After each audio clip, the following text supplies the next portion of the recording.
Nosso primeiro culto de mulheres diante do trono.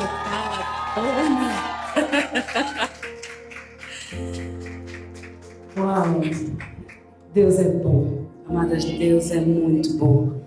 Em todo o tempo Ele é bom. Quero primeiramente cumprimentar quem nos visita nessa noite. Quem está aqui pela primeira vez, levanta só assim a tua mão para eu saber. Oh, bem-vinda, graças a Deus. Bem-vinda. Glória a Deus. Uau! Uau! Sejam bem-vindas em nome de Jesus. Casa visitada, casa abençoada. Então, Deus nos tem abençoado com os visitantes nessa noite. E quero também agradecer às meninas, às mulheres do Ministério de Mulheres que trabalharam para que esse culto acontecesse. Joana, Isabel e toda a equipa, a pastora Evelina, queria muito estar aqui conosco nesta noite, mas ela sentiu-se mal. Não pôde vir, vamos também ter um tempo de oração pela vida dela. E também foi um elemento essencial para que o culto de hoje acontecesse. Meu nome é pastora Cássia Costa, eu estou aqui ao serviço do Reino, estou ao vosso serviço e esta noite tenho a responsabilidade de ministrar da parte de Deus algo que Ele tem para nós mulheres. Este culto tem o objetivo de ser assim, descontraído, leve. Nos próximos nós vamos estar a tratar de assuntos para mulheres. Na verdade, o meu sonho, vou-vos contar um segredo.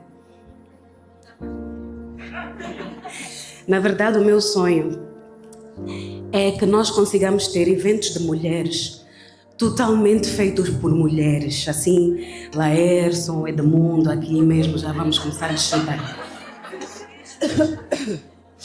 Vamos começar a chutar. Agora temos que ter os recursos. Onde é que estão as nossas mulheres tecladistas? Onde é que estão as nossas mulheres? Glória a Deus, a intenção está lá. Onde é que estão as nossas mulheres que tocam teclado? Onde é que tocam ali a bateria? Jussi.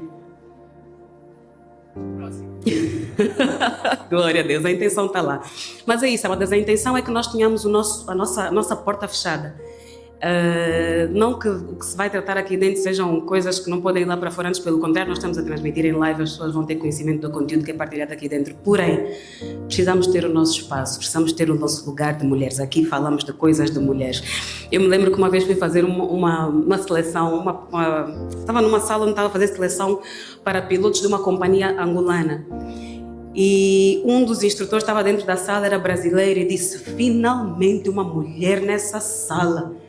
Vamos tirar esse cheiro de Nivea Man do cockpit. Porque está demais, só homens. Então, a presença das mulheres, a sala cheia com mulheres, tem outro cheiro, né? Tem outra atmosfera aí. Glória a Deus pela vossa vida, glória a Deus pela vossa presença nesse lugar. É sexta-feira, vocês estão a sair do trabalho, algumas, outras estão a vir de casa, também já tiveram tempo de gestão do lar, que é igualmente produtivo quanto quem sai dele. E então quero agradecer a vossa presença nesse lugar. E quero meditar com vocês numa palavra. Posso? Amém. Glória a Deus. Vamos a isto.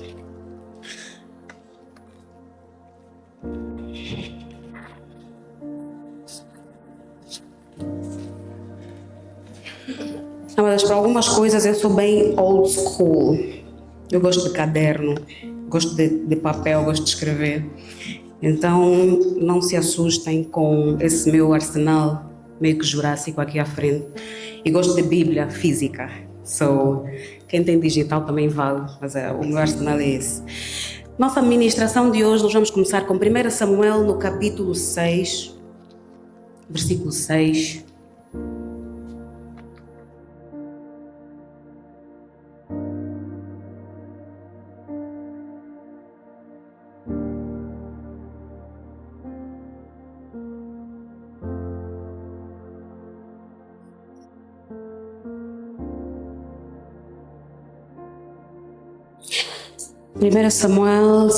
Segunda Samuel.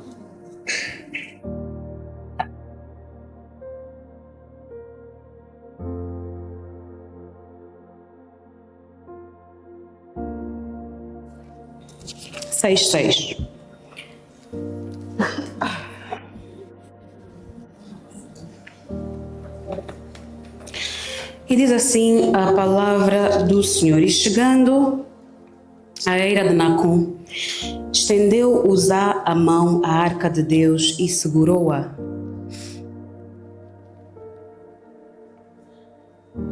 Porque os bois a deixaram pender. Então a ira do Senhor se acendeu contra Uzá, e Deus o feriu ali por esta imprudência, e morreu ali, junto da arca de Deus. E Davi se contristou, porque o Senhor abrira ruptura em Uzá, e chamou aquele lugar Peres Uzá até o dia de hoje. E temeu Davi ao Senhor naquele dia e disse: como virá a arca do Senhor a mim?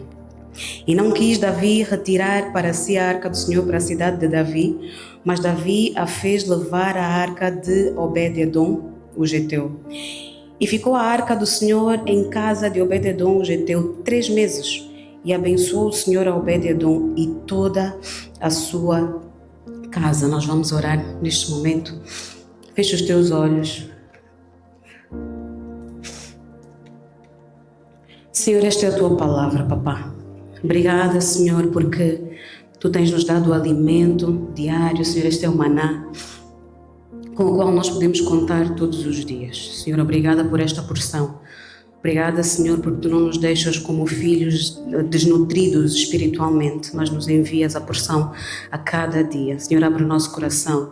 Prepara-nos para que nós possamos compreender da tua parte o movimento espiritual que está a acontecer neste momento. Não nos deixes de ficar distraídas, mas fala conosco, Senhor, e prepara-nos não apenas para ouvirmos e guardarmos essa palavra, mas principalmente para nós a colocarmos em prática, em nome de Jesus. Amém.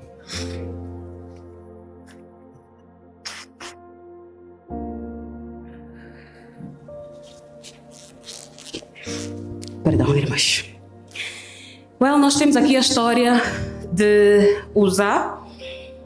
Esta palavra começa, a porção que eu li começa por relatar a história de um homem.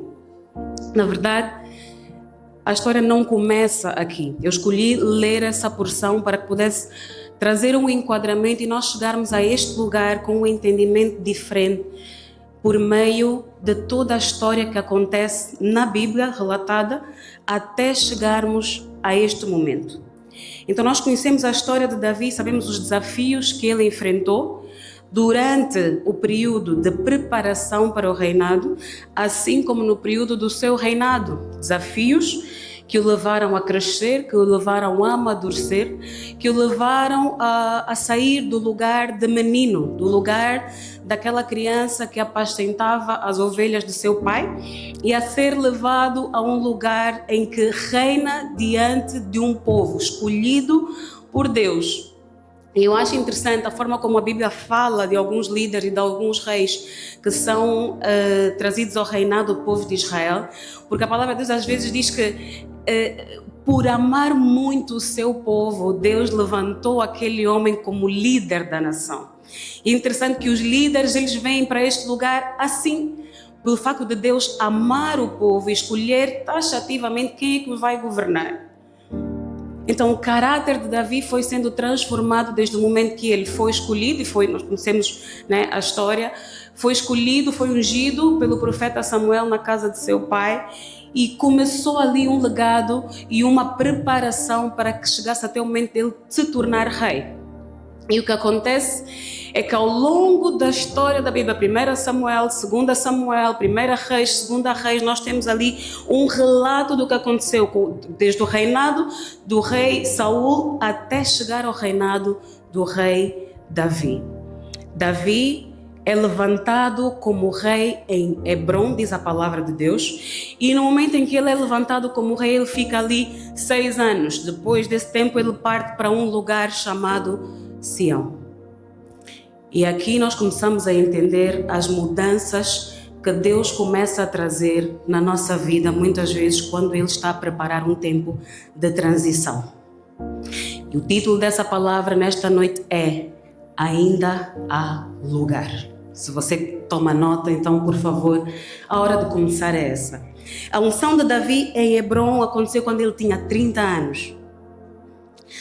Davi se tornou rei em Hebrom e depois partiu para Jerusalém. Esta mesma Jerusalém que a Bíblia fala é o mesmo lugar que fala no livro de Gênesis, Salém, onde reinava o rei Melquisedeque, a quem Abraão primeiramente entregou o seu dízimo. Então, existe uma relação entre o lugar em que Davi estava a ser levado, não só fisicamente, mas como perpetuando um legado espiritual de reinado que já vinha desde o tempo de Abraão. E ele, ao se estabelecer em Jerusalém, o que acontece é que ele percebe que havia alguma coisa fora do lugar, alguma coisa ali não estava bem. Porque quando o povo recebeu a orientação de possuir a terra, entrar em Canaã, a orientação de Deus para o povo foi: quando entrares a possuir a terra que eu jurei que daria aos teus pais, lançareis fora os amorreus, os jebuseus, os ferezeus, todos os eus tinham que sair. E Davi chega em Jerusalém e ele encontra um cenário diferente. A terra de Jerusalém, quando da distribuição de Josué, ela foi dada à tribo de Benjamim. E Davi vem da linhagem de Judá. Tribos diferentes. Ele poderia colocar ali uma certa ordem, mas não poderia possuir completamente aquele lugar. E o que acontece é que ele percebe que na terra que era dada a Benjamim, Jerusalém, onde ele ia morar, os benjamitas não lançaram fora os jebuseus.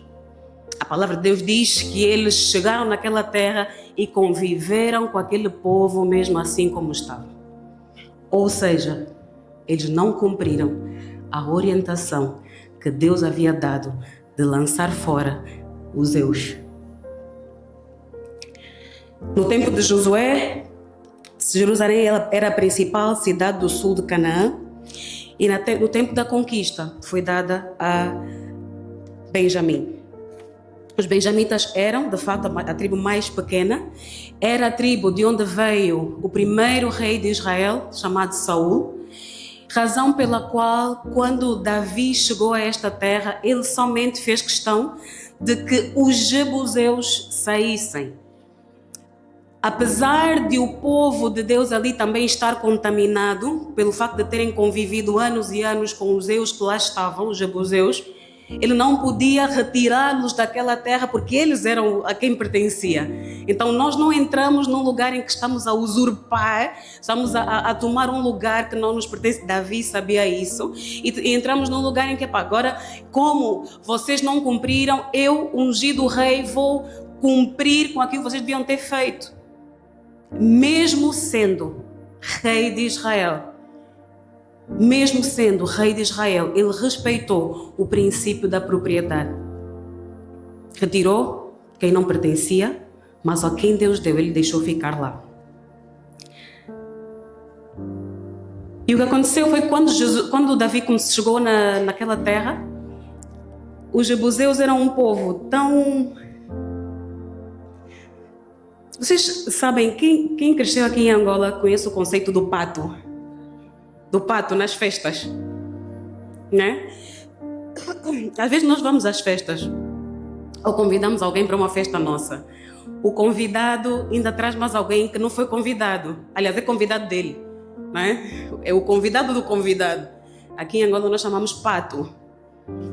Então, o jebuseu era aquele pato atrevido, que a terra não é dele, mas fazia mais confusão com o dono da terra. E o pato, na festa, é o que anima. O pato na festa é aquele que dança, é aquele que abre a roda, o pato faz acontecer. E os jebuseus, na condição de patos, disseram a Davi o seguinte: a terra não é minha. Então, eu duvido que tu vais conseguir entrar nessa terra. E eles disseram o seguinte: até os coxos e os mancos e os cegos vão te ganhar na batalha. Esses patos, complicado. O problema do pato é que ele tem muita boca, né? Fala, agita, luta. Mas ele não luta. Ele agita, mas ele não luta. E eles disseram isso a Davi, disseram: esses coxos, esses cegos que estão aqui no muro da cidade, eles vão te ganhar. Se tu conseguires derrubar esses cegos aqui, vais possuir a terra. E a palavra de Deus diz que Davi disse assim: epa, eu tenho um ódio desses coxos. Mas como é que eles, ao ouvir acerca de quem eu sou... Primeiro que eu sou o rei. Eu já fui ungido rei. Segundo, que eles conheceram a minha fama. Isso deve ser recalque, porque aquele rei que saiu dessa tribo, que é a mais pequena, o rei Saul, as mulheres cantavam como Saul feriu milhares.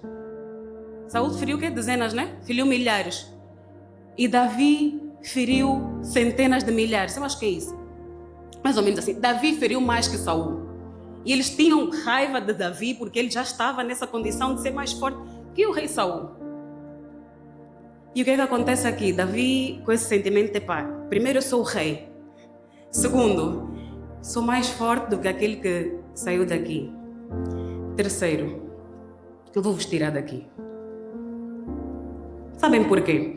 Porque esse Davi, que estava a ser confrontado por alguém que não tinha o direito de ali estar, ele é o mesmo Davi que fez todo o processo de obediência a seu pai, levar comida aos seus irmãos à frente da batalha, onde ele encontrou, nós conhecemos a história, que encontrou um gigante filisteu que desafiou o povo. Ele disse: olha, quem és tu? Seu gigante filisteu incircunciso. Ele olhou Golias de frente e disse: vou te derrubar. Então, eu que estou a derrubar gigante, você coxo cego. Ouve. E o que acontece espiritualmente conosco é que muitas vezes nós somos afrontados dessa forma. Existem pessoas que não têm o direito legal de ocuparem certos lugares na nossa vida e vêm com essa mentalidade, essa ideologia do pato, de confrontar o meu pensamento, dizer: você não vai, você não é ninguém, você não vai possuir, você não vai chegar. O problema disso não é o confronto da oposição ou do pato. O problema é que muitos de nós acreditamos e nos posicionamos com base naquilo que o pato está a dizer e não o dono da festa.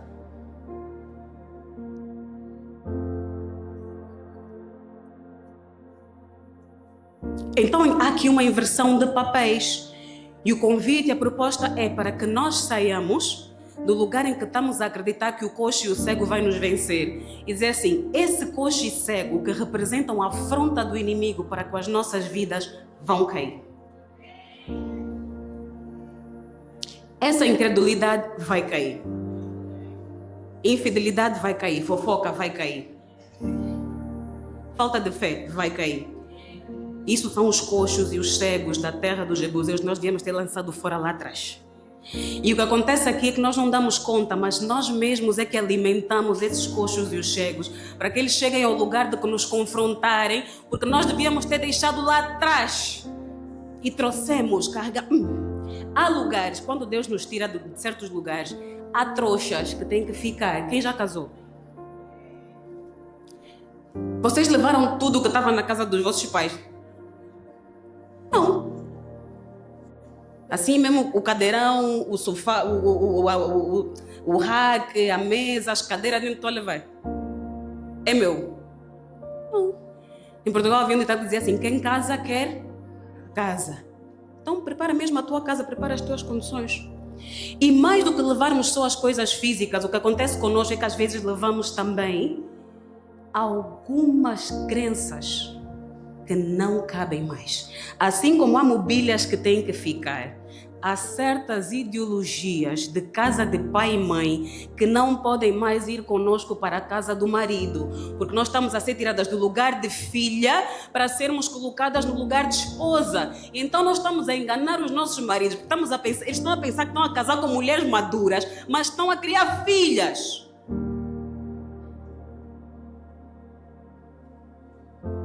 Sair do lugar de meninas para nos tornarmos mulheres.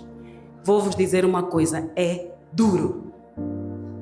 Davi, nessa altura do campeonato, ele tinha com ele um povo, sim, mas ele precisava enfrentar ninguém mais, ninguém menos do que alguém que era de uma tribo irmã e se posicionar com base em algo que ele estava a fazer de errado.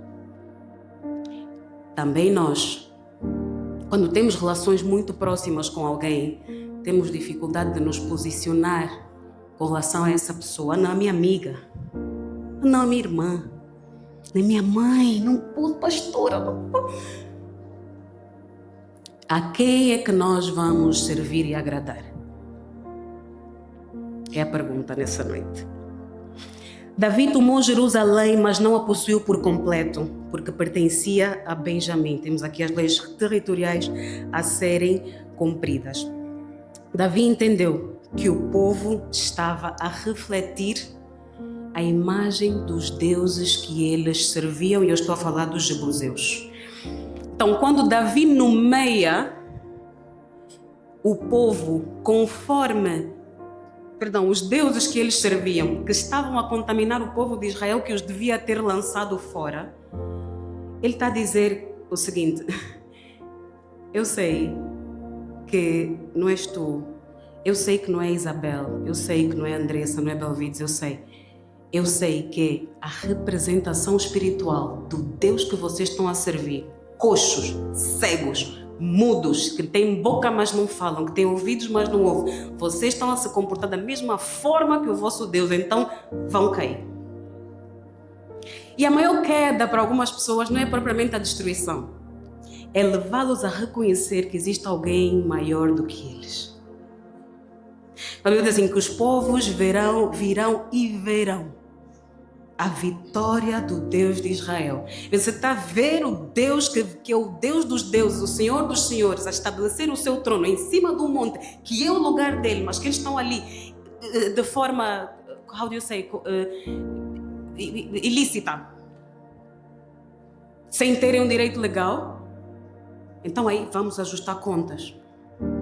E o ajuste de contas é melhor fazer com Deus.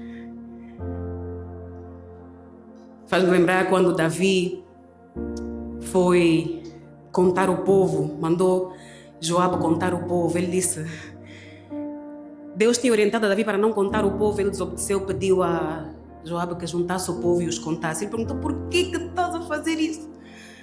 E Deus trouxe uma palavra de juízo para Davi, disse, por causa disso eu estou a destituir hoje o teu reino, agora escolhe.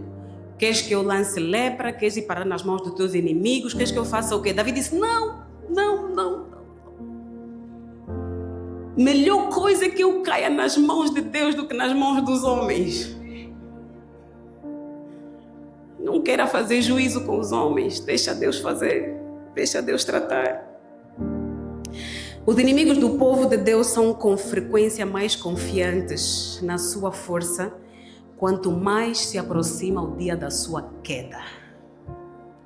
O facto de eles terem ganhado força para enfrentar Davi e dizer, olha, tu não vais derrotar nem os cegos nem os coxos, estava a servir de algo para eles fazerem só barulho, porque no final do dia eles sabiam que estava a se aproximar o dia da queda, sabiam que estava a chegar aquele que tinha todo o poder e a autoridade para os lançar fora. E aqui nós vemos um movimento da parte de Davi a dizer o seguinte: os coxos e os cegos que me confrontavam lá atrás, os meus medos, os meus anseios, as minhas inseguranças que me confrontavam lá atrás e eu fugia, agora vão cair. Eu já falei de cair pelo menos umas 3 vezes. Quem está comigo? Glória a Deus. Então agora nós passamos para um outro nível, que é o nível da tomada e do possuir a terra. Davi consegue, derruba naturalmente os coxos e os cegos, que para ele não era muita coisa. E ao entrar na terra, Davi estabelece ali o seu reino. Ao estabelecer ali o seu reino, Davi entende que ele tomou um trono, mas fica um questionamento. Aqui é a cidade de Deus, Jerusalém, sim. Eu sou o rei da cidade de Deus, Jerusalém, sim. Mas o Deus que me colocou nessa cidade, onde é que está? E Davi começa a pensar, peraí, havia uma arca. Havia uma arca.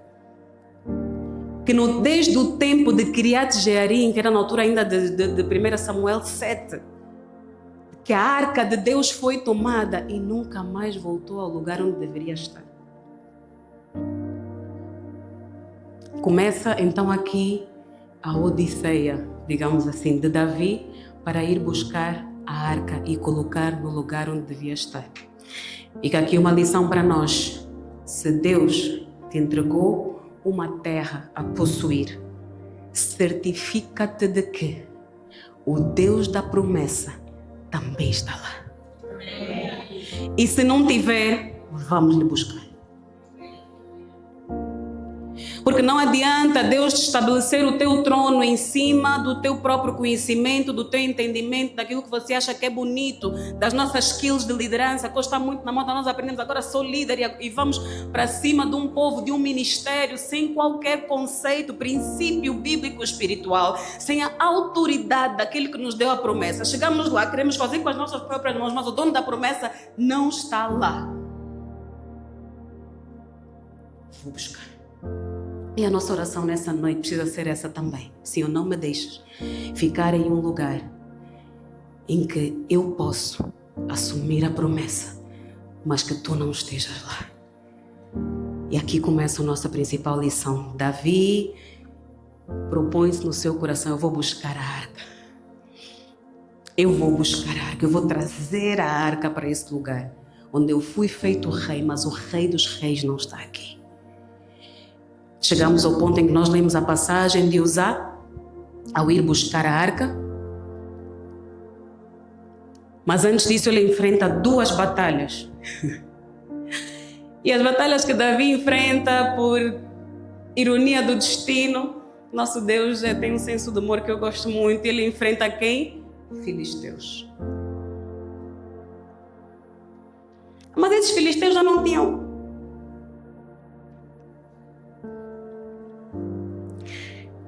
Meus amados, minhas amadas. Agora temos culto da mulher, amadas. Agora já não posso entender, mas estou a falar amadas. Não tem homem, amadas. Até me perdi. Os filisteus estão atentos. Eu gostei. Os filisteus são aquele povo que vai ressurgir quando você e eu tomamos posse da promessa, e Deus vem para testar se nós estamos prontos e preparados para resistir àquilo que outrora, oh Deus, aquilo que você e eu pensávamos já tínhamos vencido lá atrás, vai voltar e vai dizer assim: Isabel, estou aqui. Estou aqui, oi. Você vai olhar no filisteu, aquele que outrora era gigante, você vai lhe olhar assim: oh, o que aconteceu aqui? Espiritualmente existe uma transição de governo. Quando Davi olhava para um gigante, que para ele era a condição de gigante, ele ainda não era rei, ele conseguia olhar que a sua autoridade, que a sua visão carnal tinha que se submeter a uma liderança que ele tinha antes, porque havia um rei. Mas agora o rei sou eu. Eu não preciso mais ir à procura de um menino, de buscar um menino na frente da batalha que tem coragem de vir novamente dizer: quem é você, gigante incircunciso? Porque agora eu sou o rei. E como eu sou o rei, eu vou olhar naquele povo assim. Eu vou dizer assim: olha, you guys, não tenham mais medo. Naquela altura, vocês eram um povo em vantagem diante do povo de Israel, mas nós vencemos. Agora nós vamos vencer novamente. E as 2 batalhas que Davi enfrenta contra os filisteus depois que ele toma Jerusalém são em que os filisteus ouviram dizer que Davi foi ungido rei. Então, mais uma vez, o quê? Ajuste de contas. Satanás sabe onde eu e você andamos. Ele sabe quando é que chega o dia.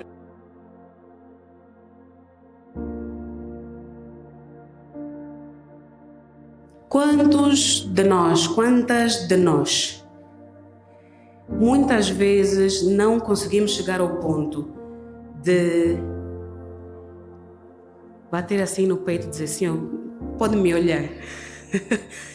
Porque às vezes Deus vai dizer assim, visto o meu servo Jó, não manda Satanás aqui. Mas visto o meu servo Jó, não, vi o teu servo Jó, ele só é assim porque tu estás, a mão dele está sobre ti, ele é próspero e tal, anda bem. Mas e se Deus nessa noite nos perguntar assim, viste a minha serva Andreia? Tens visto a minha serva Lígia? Não é para nos escondermos. É para que nas nossas limitações nós consigamos ainda assim dizer, a minha intenção é agradar o coração do meu Pai. Esse é o lugar em que a intenção vence a limitação. Esse é o lugar em que aquilo que eu digo assim, eu não consigo, não pode. Ei, não. O que tu queres? A Naira, quando orava aqui, ela falava do que tu queres que eu te faça. O que Jesus estava a perguntar àquele homem não era se ele queria ser curado, não. Qual é a intenção do teu coração, que está no teu coração mediante essa cura, e o que tu vais fazer com isso? Porque a muitos de nós, Deus pode perguntar assim, o que queres que eu te faça? E se a resposta for básica o suficiente para nós dizermos assim, Deus me dá um emprego, Deus salva o meu casamento, Deus acaba com a confusão lá na minha casa, Deus cura o meu filho. E eu digo resposta básica, não desmerecendo as lutas que nós vamos passando dentro das nossas casas, não é isso. É que nós entremos no lugar em que é muito mais importante permanecer na presença do Deus que cura, que salva o casamento e que traz a restauração, do que propriamente receber das mãos dele aquilo que precisamos em um momento. Porque esse momento vai passar, esse momento vai acabar. E Davi tinha essa consciência, ele dizia assim, o meu reinado vai acabar. Esse tempo de juventude, de reinar sobre Jerusalém vai acabar, mas a arca precisa voltar. O domínio e o poderio, o reinado do Deus que eu sirvo, precisa voltar. E quando Davi vence essas duas batalhas contra os filisteus, é dentro de uma convicção diferente. Antes dele sair para a batalha, ele pergunta assim, sairei eu contra os filisteus? Tem muitas de nós a lutamos batalhas que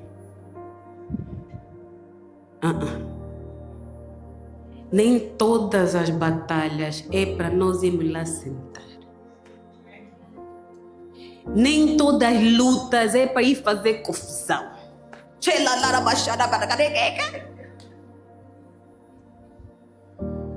Fazer o quê? Deus te mandou ir lá. Não, mas pastora, o Satanás, o inimigo se levantou. Não, e pior, às vezes até chamam os pastores. Não, pastor, vai morar, porque...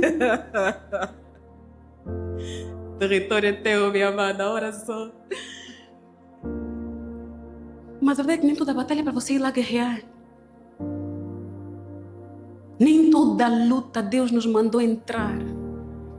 E Davi, com uma experiência e uma convicção diferente, pergunta a Deus, diz Deus, Senhor, sairei eu contra os filisteus? E Deus respondeu, disse sim, podes sair contra os filisteus. Davi perguntou mais, vais os entregar nas minhas mãos?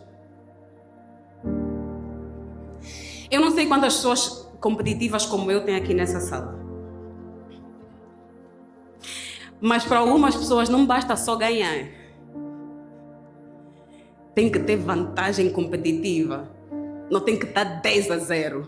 Não, daqui não pode haver dúvida que eu ganhei. Não, está ganho. Então Davi queria certeza. Ele disse assim, Deus vai os entregar nas minhas mãos. E Deus disse, certamente entregarei os filisteus nas tuas mãos. Há batalhas que Deus vai te responder, confirmando. Não que Ele está a entregar um povo nas mãos, mas que o domínio que estava a ser exercido naquele povo, que outrora era opressor, agora passa a ser entregue nas tuas mãos, não só porque tu és rei estabelecido em Hebrom, mas principalmente porque agora o reinado espiritual e o levantar espiritual de uma nação está colocado nas tuas mãos. E é aqui que entra a nossa missão como mulheres de Deus, como mulheres que têm um chamado da parte de Deus para orar, para interceder, para levantar as nossas famílias. Porque não é só o fato de vencer, é principalmente o fato de entender que nós estamos a adentrar em regiões espirituais para tomar posse de algo que se calhar gerações passadas deixaram ficar para mim e para você. É Deus a trazer uma autoridade espiritual para você entrar no reino das trevas e dizer: olha, coxos e cegos, vocês vão cair. E quando eles caírem, não vão levantar mais. Não vão levantar mais. Isso é nós conhecermos o caminho que nos levou naquele lugar. Há um tempo atrás, depois que a Suri nasceu, eu tive depressão. Eu dizia: afinal depressão é isso? Ok. Então, eu quero ir fundo. Não, eu quero conhecer. Eu quero olhar para essa doença na cara dela, porque eu vou lhe ganhar. E quando eu lhe ganhar, eu vou tirar mais outras que estão a vir comigo desse lugar. Então, o facto de eu e você termos consciência das batalhas que nós entramos, não é só o xarabacalarabachêria, é conhecimento, é estudar, é ir a fundo. O que é isso? Qual é a definição disso? Quem falou sobre isso? Quem é o melhor médico que fala sobre essa doença? Quem é a pessoa que espiritualmente descreve melhor essa situação? Quem é que eu vou procurar que vai me ajudar a sair disso? Porque quando eu sair, Jesus. Essa é a tal história da Harriet. Quem conhece a história da Harriet? Aquela escrava que se libertou do terreiro, né? Do lugar de escravidão. E disse: eu vou sair e eu vou levar o meu povo comigo. Eu vou sair e vou levar o meu povo comigo. E alguém, ainda acerca dessa história da escravidão, escreveu uma frase que eu gosto muito, diz assim: eu libertei 1000 escravos, mas 1000 escravos porque eles sabiam que eram escravos, né? Poderia ter libertado mais se soubesse. Yes, thank you. Epa, eu gosto muito de... Guys, a nossa ignorância para coisas espirituais em alguns momentos nos impede de sermos libertos por Deus, porque achamos que afinal somos livres, mas não somos. Nós estamos num lugar de escravidão em que estamos a comer restos dos pratos que vêm do Senhor, que vêm para a senzala. Eu estou na condição de escravo, mas para mim ali está bom. Não está bom. Nós precisamos sair dessa escravatura espiritual e entrar no lugar em que Deus nos libertou para que nós pudéssemos também libertar os outros. Deus não te libertou para você ficar bonitinha na tua casa. Eu sou livre, glória a Deus. E viemos para a igreja, sou livre, aleluia, glória a Deus. E os outros? Quem está à tua atrás à procura de ajuda? Sair desse lugar em que nem no Instagram consegue pôr um versículo, porque eu não sou de redes sociais. Não rimos.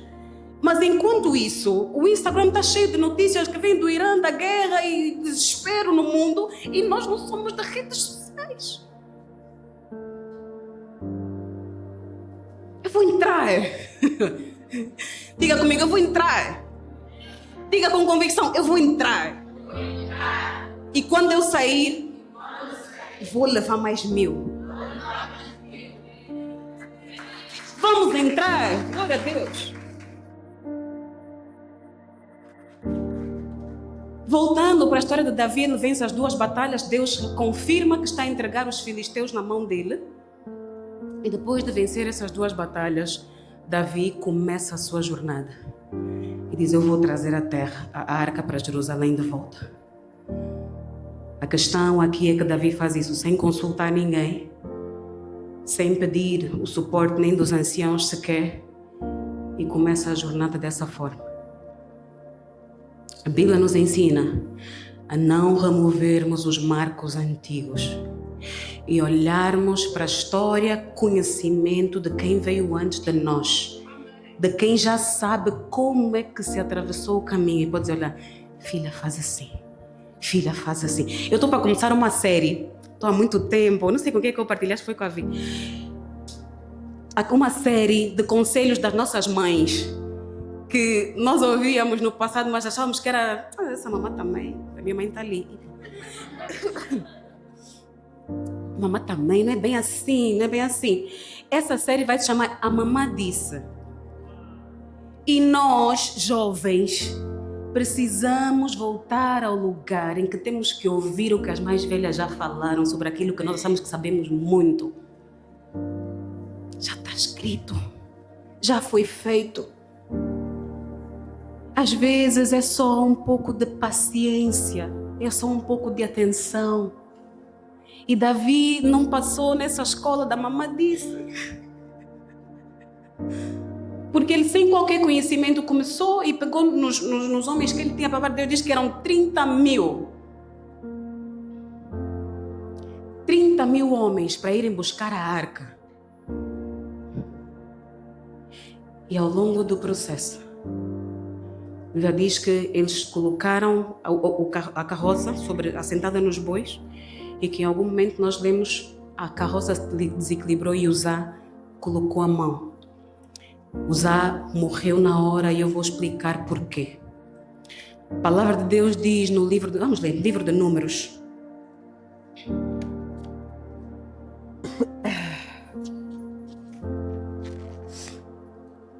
Livro de Números, no capítulo 4.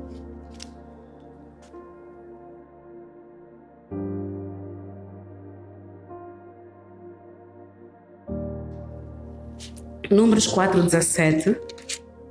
E Deus falava sobre a orientação aos levitas.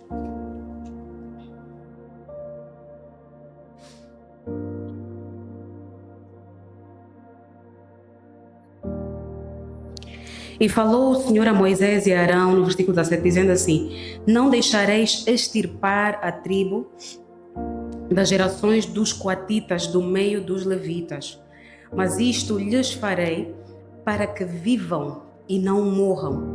Quando cheguem à santidade das santidades, Arão e seus filhos virão a cada um, porão no seu ministério, a seu cargo. Então a palavra de Deus diz o quê? Que os coatitas, especificamente dentro da linhagem dos levitas, os coatitas tinham a responsabilidade de transportar, de fazer todos os trabalhos ligados à arca da aliança. Então quando nós tivemos um Uzá, que pela genealogia dele, ele era de fato um levita, mas não da linhagem específica dos coatitas. Ele pega na arca e ele morre na hora. O que? Transgressão.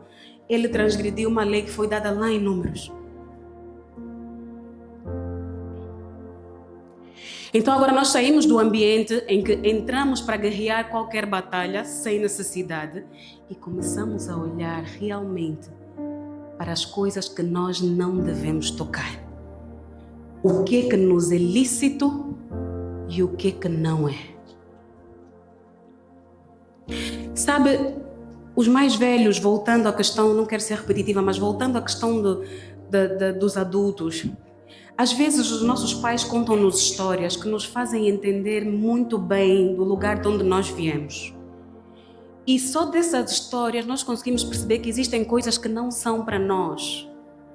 Antigamente, os pais sabiam de tomar decisões acertadas com base na origem, com base naquilo que era a história, a linhagem da família. Não, aqui sou da família de agricultores, aqui venho da linhagem dos caçadores, nós aqui somos daqueles que pescam. Então, entender de onde você veio vai te ajudar a perceber onde você vai chegar. E você diz, mas pastora, Deus pode mudar a minha história? Pode.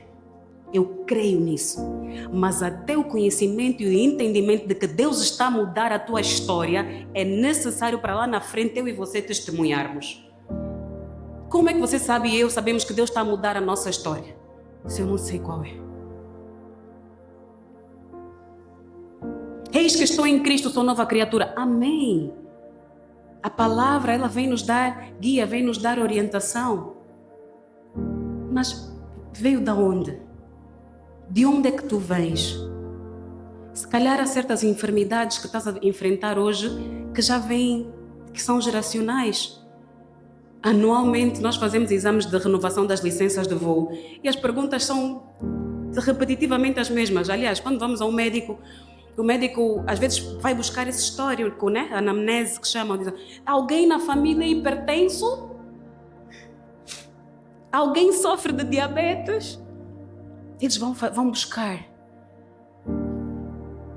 E até certo ponto, o facto de tu e eu não sabermos nos deixa num lugar de vulnerabilidade, porque até o próprio médico nem vai saber como procurar o mal para te tratar e a me tratar. Vou procurar o que nessa pessoa? E a colocação, o lugar de usar, muitos de nós nos encontramos aí. Vamos entrar em lugares que não nos mandaram entrar. A intenção é boa. Vamos fazer trabalhos que não nos mandaram fazer, mas a intenção é boa.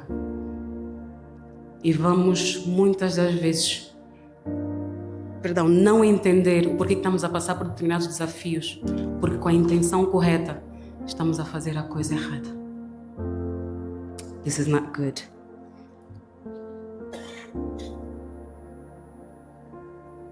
No tempo da lei, não dava para habitar junto com os coxos nem os cegos. No tempo da lei, não dava para que quem não fosse designado para determinada tarefa exercê-la.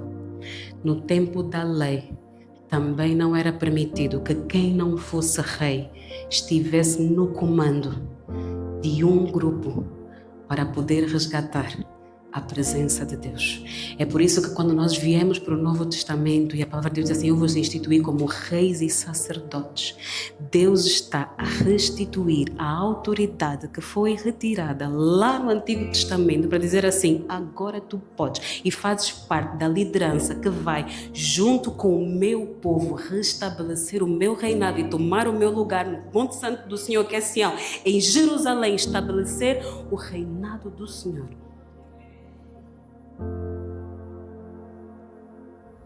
Quantas de nós estamos prontas para fazer isso? Quantas de nós estamos prontas para permitir que Deus tome o seu lugar no lugar onde nós já estamos a liderar? É o chamado step aside, né? Sai do lugar para quem tem o espaço reinar. Então o que Davi estava a fazer era isso, estava a abrir lugar para que a arca do Senhor voltasse a ocupar o monte de Jerusalém e dizer, apesar de eu ser rei aqui, ainda há lugar para o Rei dos Reis e do Senhor dos Senhores entrar. Então vamos finalizar aqui no Salmo 24, que é o nosso salmo base de trabalho com as mulheres ao longo do mês de março e de acordo com aquilo que Deus for ministrando, provavelmente ao longo do ano. E entramos no Salmo 24, e este salmo foi escrito no momento em que, depois que Davi consegue restabelecer uma estratégia para trazer de volta a Arca da Aliança, uma estratégia em que eles davam um certo número de passos e tinham que sacrificar, davam mais um certo número de passos e tinham que sacrificar, e mais um certo número de passos sacrificavam de novo, e mais um sacrifício, e outro sacrifício, até a Arca de Deus chegar no lugar onde devia estar. E o Salmo 24 é escrito dentro desse ambiente. Quem poderá subir ao Monte Santo do Senhor? Porque já foi feito tanto sacrifício, mas ainda assim falta.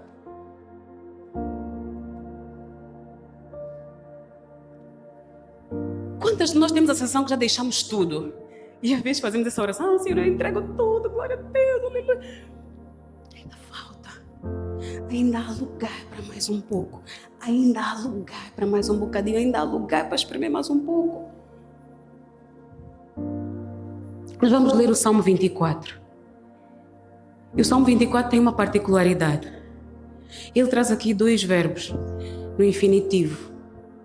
que eu gosto muito de pensar acerca. E diz assim: quem poderá subir ao Monte Santo do Senhor, mas quem poderá permanecer?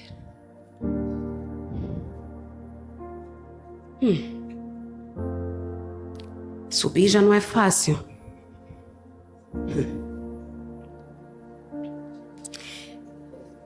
Eu posso dar só mais um exemplo da aviação? O último, prometo.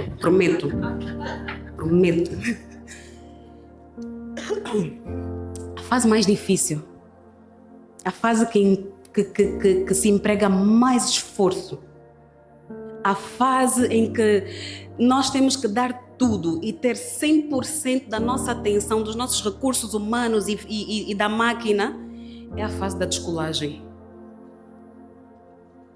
É aquela fase em que eu já briefei com o meu colega 2 vezes pelo menos o que pode acontecer, o que nós vamos fazer se algo correr mal.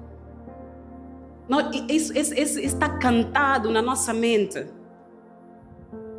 Nós estamos repetitivamente, a fase da descolagem, briefing. Qual é o briefing? Ok, vamos descolar na pista 25, vamos manter o eixo de pista. Se alguma coisa acontecer antes de 80, nós vamos abortar. Tu comunicas, eu vou parar, eu faço o procedimento, vou lidar com a emergência. Depois dos 80 nós, eu só vou abortar para falhas importantes. Eu paro, tu comunicas, eu faço os procedimentos. Depois da V1, não para, go! Sabe por quê? Porque a V1 é a velocidade crítica. Depois da V1, it's a go, não olha para trás. Porque mais perigoso é ficar na pista depois dessa velocidade do que sair para o ar. Porque temos velocidade suficiente, impulso suficiente para lá em cima decidir com um motor ou o que seja, o que vai acontecer. Avião voa. Ele só precisa de sustentação. Voar ainda é seguro. Depois do a Jussi não gosta. Eu e a Jussi temos grandes problemas com relação às altitudes, porque eu digo, vamos soltar de paraquedas. Ela... Voar ainda é seguro. E a descolagem é esse momento que depois da V1 é go, mas é go com tudo. Não olha para baixo, não olha para o lado, olha para a frente. Vamos subir até a altitude de segurança. Na altitude de segurança vamos os dois decidir o que é que vamos fazer. Vamos voltar, o tempo está bom, podemos aterrar, ok, nice. Não está bom, qual é o nosso alternante da descolagem? Vamos para a Benguela, vamos para a cabina, vamos para Bom Jesus. Vamos fazer o quê? Isso está aqui, é assim. E mesmo quando eu não estou no avião, estou em casa, estou a dormir, estou a fazer alguma coisa, eu estou a briefar. It's like, oh, before V1, I will abort. Ok, nice. After V1, I'll go. E as pessoas ficam olhando para mim, estás a fazer o quê? Estou a briefar. Nós trabalhamos com vidas. E existe uma coisa com relação a esses briefings. Não sou apaixonada por aviação, mas eu também tenho o brio pelo trabalho que é feito. Eu não posso entregar qualquer coisa. Como eu falei-vos aqui, desde muitos também sou competitiva. As pessoas quando olharem para o mercado da aviação, falarem piloto, mulher em Angola, não, mas tem que ser Cássia. Oh, okay. Now we're cooking. Yes! Quem me conhece sabe que eu sou apaixonada por essa nação. Eu digo, eu tenho que representar bem Angola. Sou eu, és tu. Então, Salmo 24.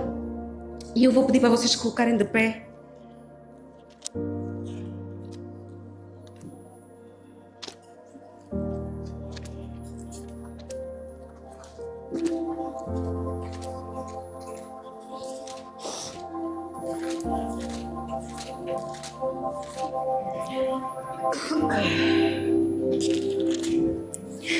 Davi, ao entrar no Monte Santo de Jerusalém, depois da morte de Uzá, depois de sacrificar não sei quantos bois para poder trazer a Arca da Aliança de volta, ele fala isso.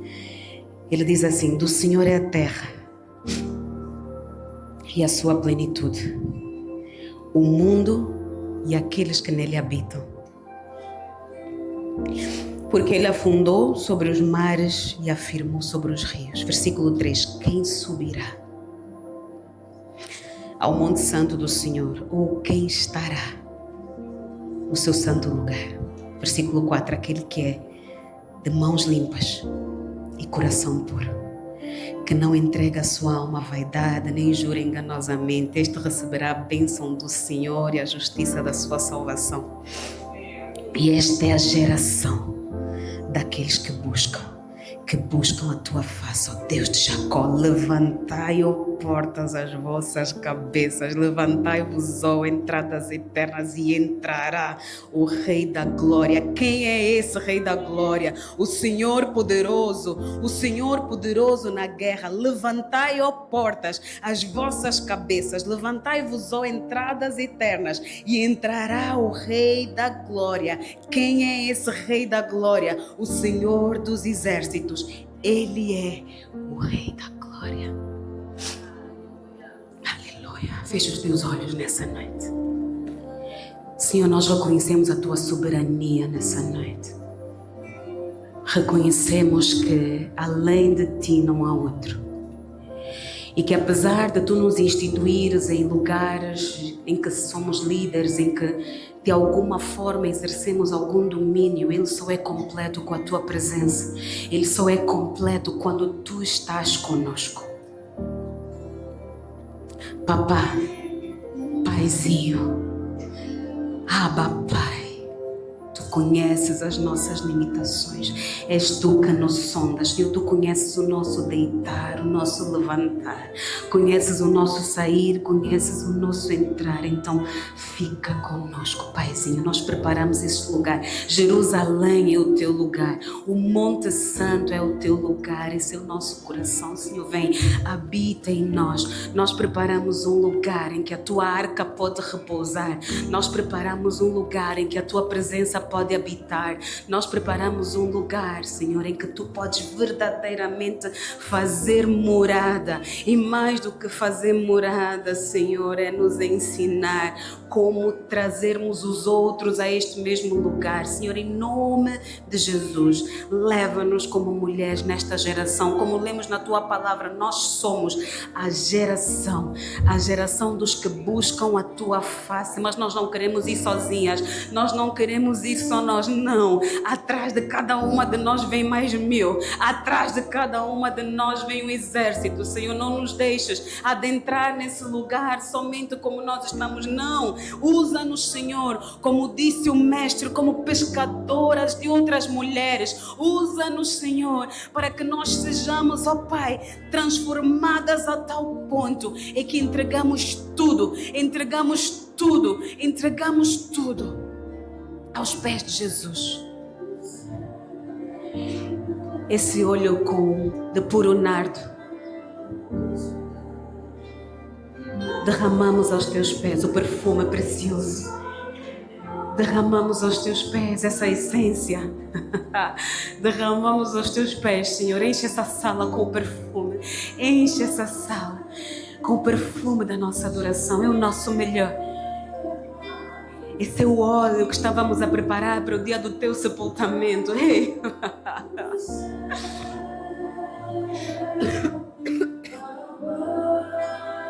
Vem.